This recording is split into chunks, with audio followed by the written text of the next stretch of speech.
Hope you guys had a good weekend. Let's get to work. So last week we were working with utilizing our collar and sleeve guard to control our opponent. We were looking at pulling to that position and then controlling our opponent.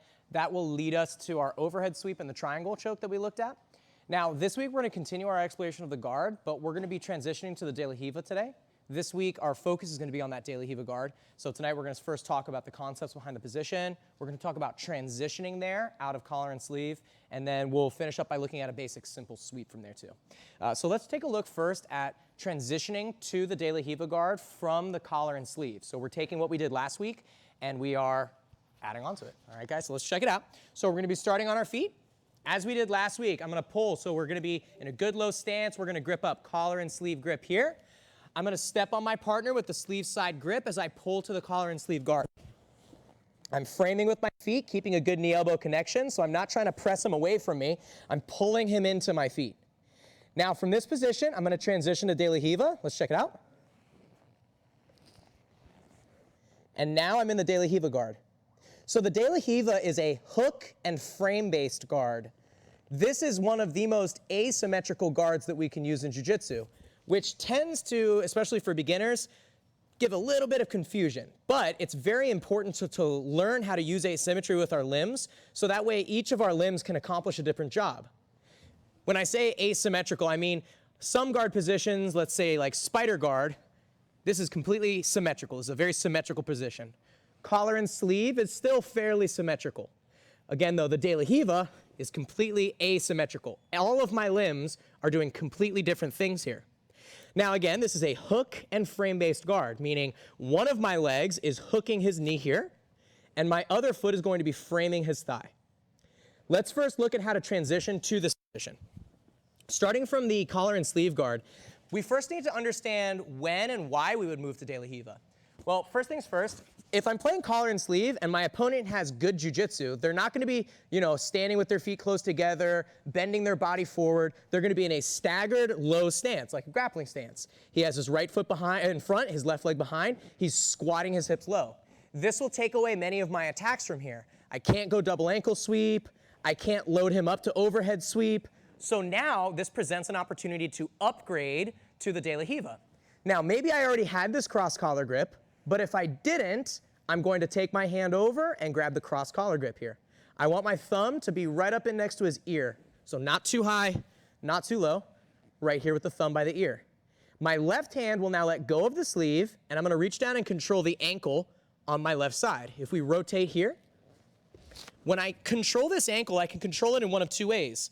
I can either do what we call direct control, where my hand is directly controlling the ankle, or I can use proxy control, which is generally done in the form of sleeve or pant grips. Okay? Both of these can serve different purposes. Try both of them. They both work great. So again, I can either hook with a hook grip on his ankle, or I can grab the pants. We don't stick our fingers in. This is an illegal grip. It's also dangerous for your fingers because you can get your fingers all twisted up in there. So again, I'll either go pant grip or ankle. And now the De La Riva hook is kind of the main ingredient of this guard. I'm going to take my left foot and I'm going to move my hips over so my foot is closer to his ankle here. As I move my hips over, I'm going to take that left foot off and I'm going to hook my shoelaces. So if I had a shoe on, where my shoelaces would be, I'm going to hook this part of my foot underneath his thigh. Now, I'm going to activate the internal rotation I'm creating on his knee by squeezing my knees together just slightly. I'm not trying to overdo this and bring my knees together, but I can't let my legs be floppy. If my legs are floppy, then I don't have a good pinch on his legs. So again, I go De La Riva, and then I pinch my knees. Now, my head is up. I'm in my De La Riva guard. Why would we use this position? Well, this position offers us more control over the top player because we're controlling their legs with our legs. Whereas before, my collar and sleeve guard was just controlling his upper half. Now my De La Riva can control both the upper half with the collar grip and the lower half with my legs. Now again, the top person has to be giving me the right reaction, and here's why I'm really stressing this part. If I'm playing collar and sleeve, and my partner is not very, nuanced with their jiu-jitsu, and they're just basically standing with their feet together, they're bending their body way over like this. If you're practicing like this, and then you try to go to De La Riva, you're gonna run into a problem. I can't really put the hook in. And this is just this is a false positive, right? making a mistake here. Your partner's not giving you the right positioning to do the De La Riva. Remember, the positioning for the top player is a staggered stance with the right foot in front, and then a low squatted position. This creates a bent knee that I can use to hook my foot underneath. So again, if you're having trouble putting the hook in, it's probably because your partner's standing up too tall, or you haven't moved your hips into the right position to hook. Okay, on that note, let's rotate back to the front. I don't necessarily want my hips facing my partner straight on. As I put the hook in, I want to be slightly to the side angle of my partner. I should basically be able to look into their ear here. This will make the hook much easier to control, and then when I pinch my knees, I create that internal rotation for the De La Riva. The last piece will be our frame. My right foot, it can just simply stay on the hip for now. However, it can also be pressing on their knee or their thigh here. I can even hook the back of their leg. But for right now, for simplicities, we're just going to keep the foot on the hip. Let's look at this again from the top. Good low stance. We're going to grip up, collar and sleeve. I pull with the sleeve foot. And now from here, I'm going to upgrade my position. Cross collar grip, grab the ankle, walk your hips over just a smidge, and now from here, I take my shoelaces, hook them under his leg. Again, guys, this is a very commonly missed piece. I need to pinch my knees a little bit. So my legs should be like railroad tracks pointing up. If my knees are pointing out to the side, I'm not creating any tension on their leg. So I want to keep a slight pinch on my knees here. And now, for about 5 seconds, I just want the top person to check the connections of the bottom player. So he's going to be trying to push my legs off, trying to pull the collar grip, trying to move around me, and I just want to stay in control of this position the whole time. Okay, guys, I'll show one more time from the beginning without talking. Here we go.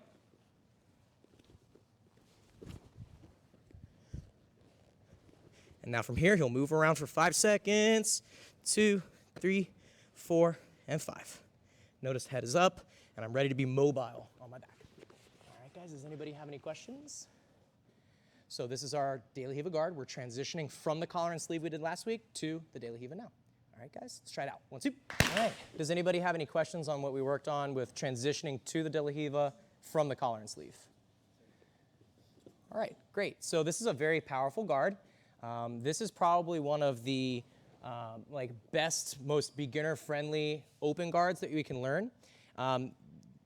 The De La Riva guard itself is sometimes seen as like an advanced guard. By no means is it advanced. It's very simple. It's just a hook and a frame. And it has very good bang for your buck. There's a lot of really good, thank you, Jake. I didn't see. No, you're good, you're good. You get a lot of really good feedback when you're using this guard because of the amount of control it offers you. This is what we would consider an upgrading guard. So meaning you have to you got to upgrade to get there. You basically will start with one position and then you'll upgrade to get to this better position. There's many guards like that. Just a couple notes that I was seeing with transitioning to the position, and then we'll look at our sweep. So the first thing I was seeing is that our cross collar grip was still a little bit low. Again, this is not a huge make or break it detail. We just want to make sure that we have enough of a high choke on the collar to keep their posture broken. He wants to keep his head up. I want to keep his head down. If my hand's too low, I create too much slack, okay? If my hand's too high, this is a common thing here too. If my hand's too high, what have I just done to my knee-elbow connection? I've broken it. I'm breaking the structure of my arm by extending it too much. I want to keep a slight isometric hold and regulated tension here with this collar grip. If I'm reaching up to the sky like this is fine if we're setting up a choke, but we're not setting up a choke right now. I'm trying to keep his posture maintained. So just a subtle bend on my elbow and see how I can keep my knee and elbow connection still nice and secure. The next piece was when I grab, I walk my hips over. I want to make sure that I'm not too far underneath this person. If I'm too far underneath, see how my foot just does not go in? This is a longer ranged guard, so I should have him more out in front of me here. So now when I put in that De La Riva hook, now I have the length of my legs helping to keep them away from me. From here again, I'm keeping a slight pinch with my knees. The reason that we're pinching the knees is to create internal rotation on our opponent's front knee. If his knees are able to turn and face me, now see how my De La Riva hook starts to pop off. It makes the hook weaker and starts to set up a more powerful passing position for the top player. I want to keep his knee turned in. This allows him to maintain a tighter hook, and it breaks the structure of his knee so he can't turn in and face me and pass my guard. Now, let's talk about a basic sweep that we can do from here. There's many sweeps. We're going to first look at our side sweep. I'll demonstrate this one slowly, and then we'll break it down. Here we go. So our side sweep will see us sweeping our partner to the side, okay? This is a very simple sweep, and it also teaches us very important kazushi or off-balancing mechanics that you're gonna use in pretty much every De La Riva guard sweep. And that's gonna be the push and the pull.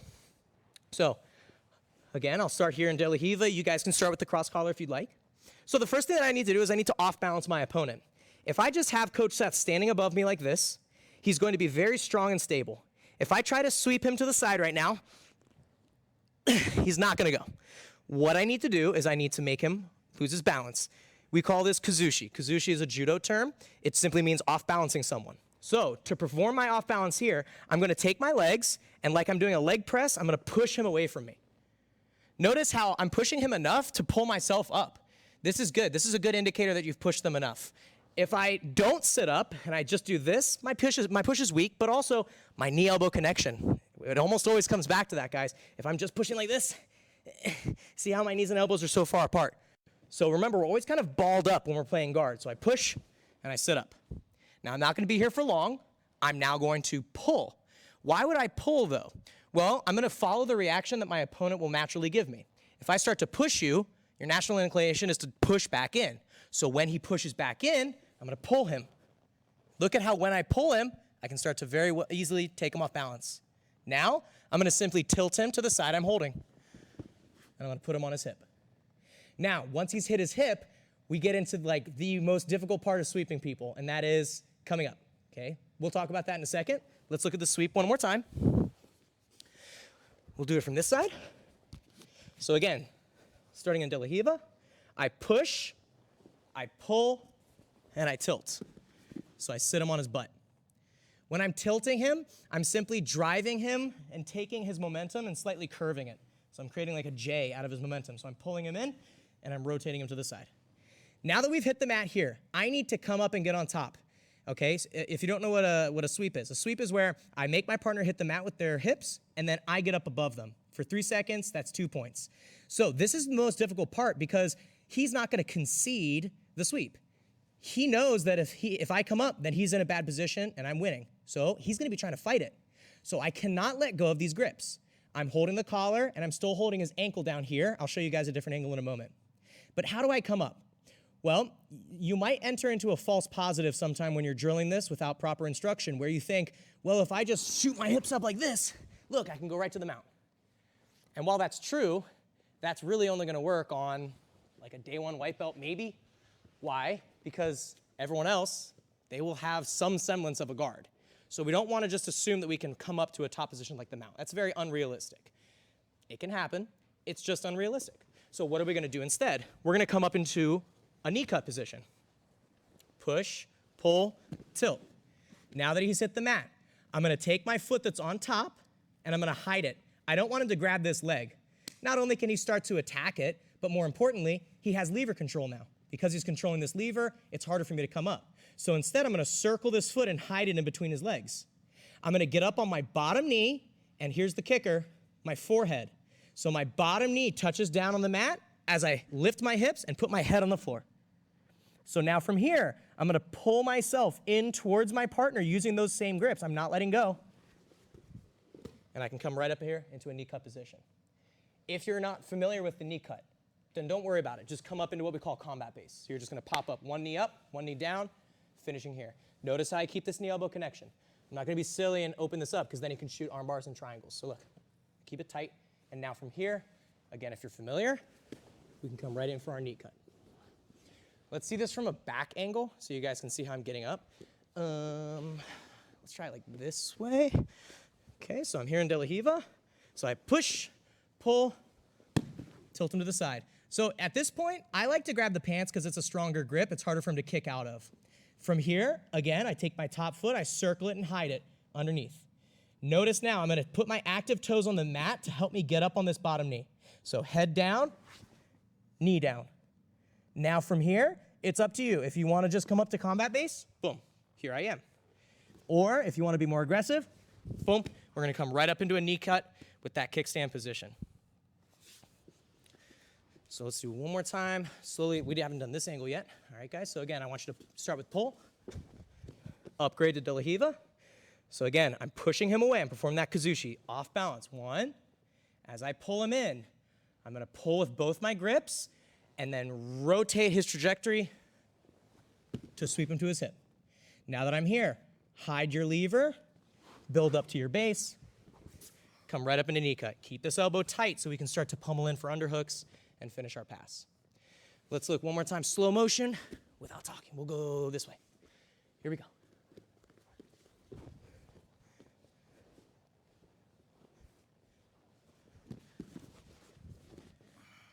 Coming right up into that knee cut. Okay, guys, so just for reference, this is following our main sweeping concept, that being access levers on your opponent's body, shift their center of gravity, and come up to a top position.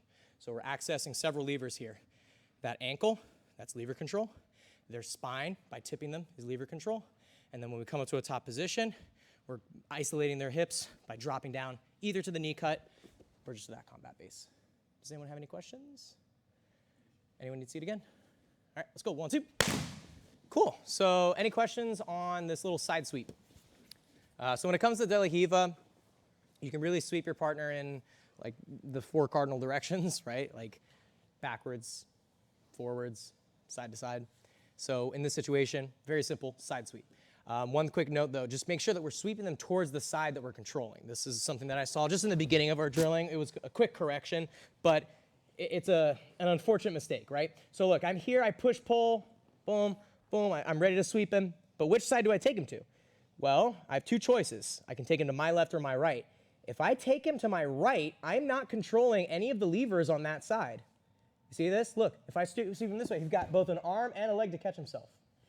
Now, this is not inherently wrong. We will actually do this to set up triangles, or to set up arm bars, or to set up omoplatas, to set up submissions. So we'll actually induce our opponent to post so that we can set up different attacks. However, that's not what we're doing if we're sweeping them. If we're sweeping them, we're gonna take them to the side that we're controlling. So I'm controlling my left side, so that's the side I sweep him to.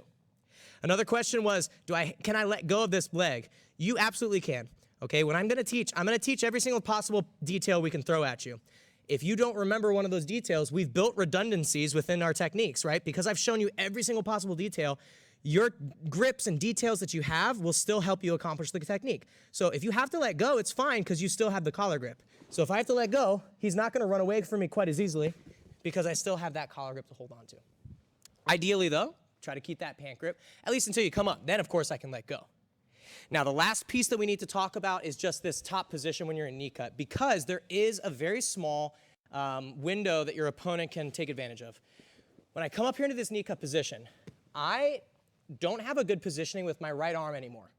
Now that I'm basically inside of his guard, I never want my arms to be across their body. So if I end up here with this cross collar grip, this can actually be a bad spot for me. He can take my back from here. He can start to sit up and expose my back. So just understand that this is a realistic possibility. If I'm here and I feel like he's gonna start to come up, I can simply use my forearm to drive and basically like cross face him here, or I can just extract and be ready to underhook, okay? I can do either one of these things. I just have to have the understanding and the recognition that my arm is across his body, which is rotating my upper body, which is creating back exposure towards him. So it's just a danger that you need to be on the lookout for. Okay, guys, so just be ready. As soon as you come up here, we don't knee cut like this, right? I knee cut here with my underhook. So just be ready to get that underhook before you knee cut, okay?